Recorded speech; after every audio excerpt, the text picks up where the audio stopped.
बिल्ली की कहानी। एक छोटी सी बिल्ली अपने माँ के साथ जंगल में रहती थी। उसकी माँ एक बहुत प्यारी और देखभाली करने वाली माँ थी। बिल्ली को अपनी माँ से बहुत प्यार था और वह हर बात माँ के साथ बांटती थी। एक दिन बिल्ली और उसकी माँ जंगल में घूम रही थी।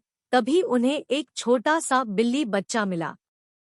वह बिल्ली बच्चा बिल्कुल अकेला और भूखा प्यासा दिख रहा था। बिल्ली और उसकी माँ दोनों दया करने वाली थी, तो उन्होंने बिल्ली बच्चा को अपने पास बुलाया। बिल्ली बच्चा अपनी माँ से बहुत प्यार से चिपक कर बैठ गया। उसकी माँ उसे दूध पिलाने लगी और उसे अपने साथ खेलने के लिए प्रेरित करने लगी। बिल्ली बच्चा भी खुशी खुशी अपनी माँ के साथ खेलने लगा।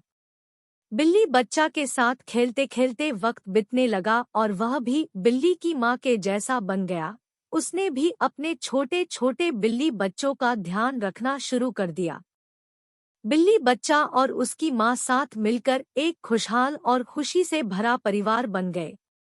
इस कहानी से हमें यह सीख मिलती है कि हमें दया करना और मदद करना बहुत महत्वपूर्ण है। छोटे मोटे जीवों की भी देखभाल करनी चाहिए और हमें अपने प्रियजनों के साथ प्यार और देखभाल करने से हमारा परिवार समृद्धि और सुख शांति से भर जाता है।